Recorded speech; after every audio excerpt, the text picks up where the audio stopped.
तो देखिए, आप राहुल जी का अगर बयान देखिए तो उन्होंने बहुत ही एक स्वागत योग्य बयान दिया है, बहुत संतुलित बयान दिया है और ये कहा है कि पारदर्शिता कोई भी संस्था हो तो उसके लिए जरूरी है। अगर पारदर्शिता नहीं है तो वहां लोकतंत्र दिखावा जिस मशीन के जरिए 10 साल बाद कांग्रेस 99 पाई, जिस मशीन के जरिए 7 राज्यों में इंडिया गठबंधन की सरकार है, उस मशीन की भी हाया कर रहे हो।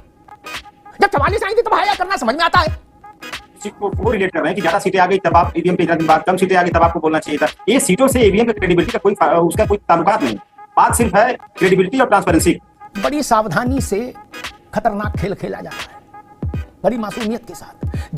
जिसे पूछो वो करा कि भाई साहब हम तो विश्वसनीयता की बात कर रहे हैं ना, क्रेडिबिलिटी की। अच्छा जी, जब ठप्पा लगता था कागज पर और वोट पड़ता था तो मतदाताओं के मन में शंका छोड़ो, छोटी बड़ी शंका सब छोड़ो, तब तो मतदाता सामने देखता था दे बम दे बम दे गोली सटासट पूरी किताबियां लेके आदमी भाग गया खेत में, वहां सटासट छाप रहा है, नहीं देखते। हेलो नमस्कार, जय हिंद और सभी को जय श्री राम। दोस्तों, जैसे कि हम सबको पता है, दोबारा से पूरा का पूरा विपक्ष ईवीएम का गला घोटने में लग गया है और चारों तरफ से गिद्ध की तरह लोग ईवीएम के दोबारा से कपड़े उतारने लगे हैं। दोस्तों, फिर से ये इतना बुरा हाल ईवीएम का सिर्फ एलोन मस्क के एक ट्वीट से कर रहे हैं, क्योंकि एलोन मस्क ने ईवीएम को लेकर यूएसए में जो ईवीएम है उस पर सवाल उठाए हैं, जबकि इन्हें फर्क पता नहीं है। यूएसए की ईवीएम वाईफाई से ऑपरेट होती है और दूसरा यहाँ पर कोई अटैचमेंट हो नहीं सकती। जो भारत की जो ईवीएम है वो जस्ट लाइक ए कैलकुलेटर है, पर फिर भी इन्होंने बुमाबुम मचा रखी है। जबकि एक बार सुप्रीम कोर्ट ने भी इस मैटर को क्लोज कर दिया था कि भाई जो तुम्हारे बस की वो तुम कर लो, हैक करके देख लो, कुछ भी देख लो। लेकिन नहीं भाई, जैसे ऊपर से हमारे को कमांड आ गई है, हमें तो इसी पर चीखना चिल्लाना है। लेकिन आज की डिबेट के अंदर अमिताभ अग्निहोत्री जी ने इनको अच्छे से रगड़ा है। दोस्तों, डिबेट वीडियो इतनी फैक्टफुल होने वाली है, इतनी मजेदार होने वाली है। आपसे रिक्वेस्ट है, वीडियो को एक लाइक कर देना, चैनल पर नए हैं तो भाई चैनल को सब्सक्राइब जरूर कर देना। मैं ऐसी क्लिप्स आपके लिए लाता रहता हूं। तो ज्यादा बात ना करते हो, पहले वीडियो में चलते हैं। विवेक नारायण जी, आपसे बात शुरू करता हूं। सुप्रीम कोर्ट में सभी विद्वानों ने अपने अपने तर्क रखे थे। प्रशांत भूषण जैसे काबिल लोग लीड कर रहे थे ईवीएम मुर्दाबाद वाले पक्ष को, ईवीएम हटाओ देश बचाओ। खूब जिरे हुई, देश की सबसे बड़ी इजलास ने उस पर फैसला सुना दिया और साथ में ये हिदायत भी दी थी, जहां तक मैं याद कर पा रहा हूं, कि आगे से इस तरह का भ्रम मत फैलाइएगा ईवीएम को लेके। उस वक्त सबने चुप्पी साध ली, बोले चलो इस वक्त चुप रहो। जैसे ही थोड़ा सा अवकाश मिला, एलन मस्क का सपोर्ट मिला, मुंबई वाला एक मसला आया, फिर सारे लोग निकल पड़े, बोले ईवीएम हटाओ देश बचाओ। विवेक जी देखिए, सुप्रीम कोर्ट का आपने जिक्र किया तो पहले उसी बात पे आ जाते हैं। सुप्रीम कोर्ट हमारा सबसे बड़ी अदालत देश की है। तो सुप्रीम कोर्ट ने, जहां तक मुझे हो सकता कम जानकारी हो, वीवीपैट से मिलान की बात थी, जिसको सुप्रीम कोर्ट ने एक्सेप्ट नहीं किया था। वीवीपैट को लेकर सारी बात थी, बाकी किन बिंदुओं पे थी मैं नहीं कह सकता। लेकिन सुप्रीम कोर्ट ने, चलिए जो कहा आप कह रहे हैं, हम उसको तस्लीम करते हैं कि उन्होंने, सुप्रीम कोर्ट ने इसको बिल्कुल खारिज कर दिया कि इसमें कोई भी इफ एंड बट की गुंजाइश नहीं है, कोई बिंदु नहीं बचा है। सारे बिंदु अगर हो गए हों सुप्रीम कोर्ट के सामने तो ठीक है उनकी बात। लेकिन अमिताभ जी, बात यहाँ पे ये है कि लोकतंत्र, जो हम विश्व में सबसे बड़े लोकतंत्र हैं, और लोकतंत्र होता है of public for the public. तो अगर यहाँ पे देखिए दो बातें हैं, तो अगर कोई शंका उठ रही है तो इसके दूर करने का दायित्व, क्योंकि चुनाव आयोग खुद ऑटोनॉमस बॉडी है, उसको करना चाहिए, या सरकार को निर्देशित करना चाहिए कि अगर कहीं से फिर भी आशंका है तो उस आशंका को हमें दूर करना चाहिए। ये, और अब बात आते हैं कि जो बात हुई थी कि जनादेश के बाद भी बात क्यों हो रही है।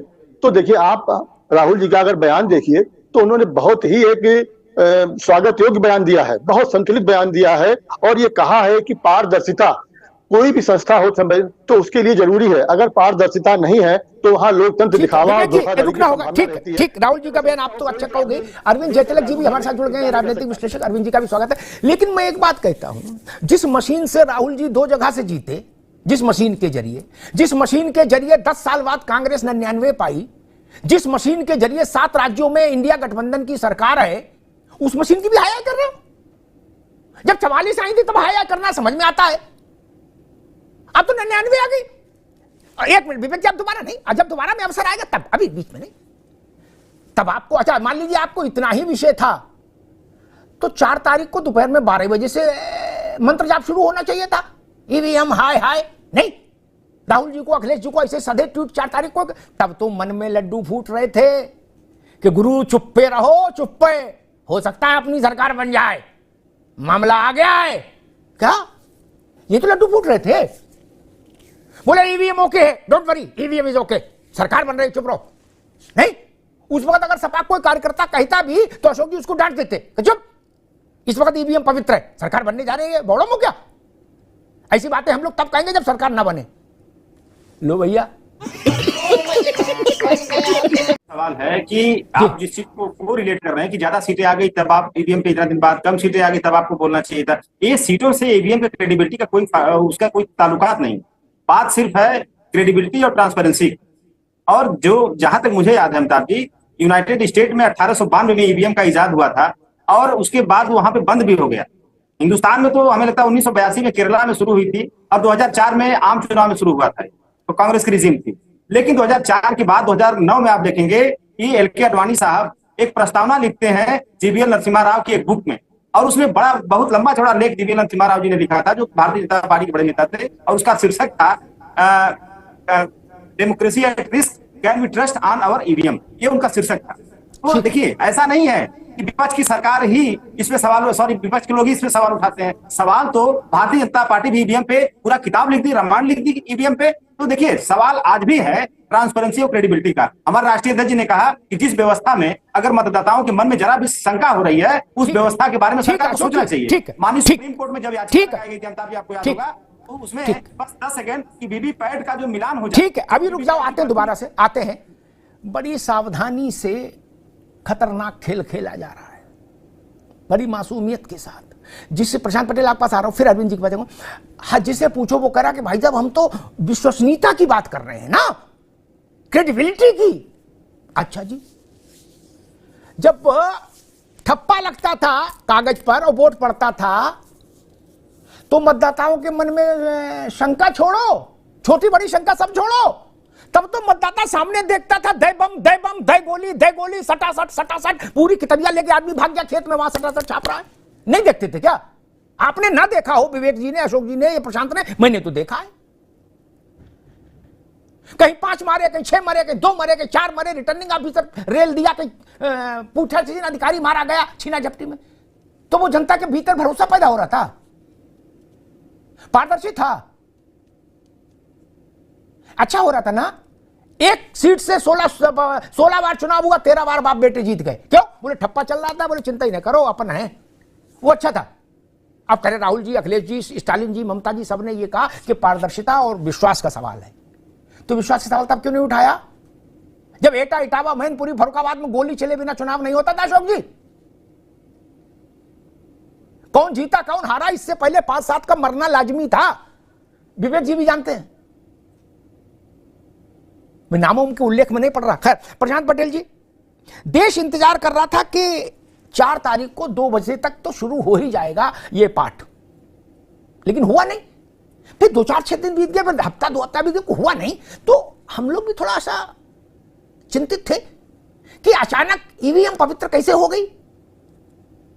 जो राजनीतिक दल और जो नेता हर चुनाव के बाद ईवीएम पर आक्षेप करते थे, वो अचानक ईवीएम पर सौम्य कैसे हो गए। मुझे याद है प्रधानमंत्री ने कहा भी था चुनाव के बाद अपने एक भाषण में, परिणाम आने के बाद, कि भाई हमने लोगों से पूछा जब नतीजे आए कि भाई जरा पता करो ईवीएम जिंदा है कि नहीं। अब अचानक से मैं देख रहा हूं 2 दिन से फिर माहौल बन रहा है, बोले ईवीएम हाय हाय। दोस्तों, अगर आपने वीडियो पूरी देखी है तो उम्मीद है आप वीडियो का मूल भाव समझ पाए होंगे। दोस्तों, वीडियो को एक लाइक जरूर कर देना, चैनल पर नए हैं तो चैनल को सब्सक्राइब कर देना। और एक मेरी छोटी सी आपसे रिक्वेस्ट है, जैसे कि हम सबको पता है हमारे अजीत भारती जो भाई हैं उन पर FIR हुई है, उसके लिए भी हमें ट्वीट करना चाहिए और इस विपक्ष को क्रिटिसाइज करना चाहिए। उसको बोलना चाहिए कि जब आप विपक्ष में हैं तो आप क्रिएटर्स का मुंह बंद कर रहे हैं, जो आपके फेवर में नहीं बोलता, जो आपकी चरणों की वंदना करते हैं उनको तो आप कुछ नहीं कहते, उनको तो उल्टा फंडिंग होती है। और जो लोग सही बात बोल देते हैं, खरी बात बोल देते हैं, उनके ऊपर आप FIR वगैरह दर्ज करा रहे हैं, जो कि एक लोकतंत्र के लिए अच्छी बात नहीं है। बाकी फिर मिलते हैं एक और वीडियो के साथ, तब तक के लिए जय हिंद, वंदे मातरम, जय श्री राम।